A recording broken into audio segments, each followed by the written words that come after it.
ஹெப்படோமெகாலின்ற condition. இது கூட சேர்ந்து ஸ்ப்ளீனும் நமக்கு என்லார்ஜ்மெண்ட் தெரியலாம். ஸ்ப்ளீனோமெகாலி. ஸோ கல்லீரல், மண்ணீரல் 2மே வீக்கம் இருந்துச்சுன்னா, இதற்கான ஒரு பெஸ்ட் மெடிசன் தான் இது. ஸோ இந்த நெல்லிக்காய் கற்பத்தை முட்சங்கன் சாறு விட்டு செய்யக்கூடிய இந்த மருந்து ரொம்ப ரொம்ப ஸ்பெஷல் அப்படின்னே சொல்லலாம்.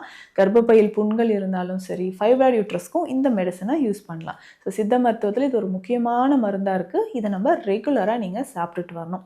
இது கூட சேர்ந்து ஒரு பெஸ்ட் ஜூஸ் எதுங்க குடிக்கலாம் அப்படின்னா, கேரட், பீட்ரூட் 2ம் சேர்த்து, இஞ்சி சேர்த்து நம்ம தாராளமாக குடிச்சிட்டு வரலாம்.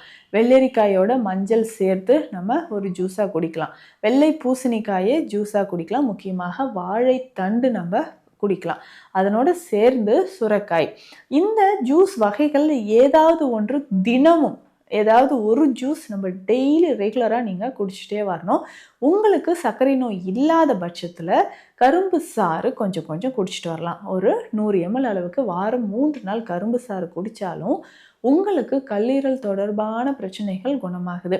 ஆனால் ஏற்கனவே நான் சொன்ன அந்த நெல்லிக்காய் கற்பம் முட்சங்கன் சாறு விட்டு செய்தது உங்களுக்கு ஒரு பெஸ்ட்டு சொல்யூஷனை உங்களுக்கு கொடுக்குதுன்னு சொல்லலாம். ஸோ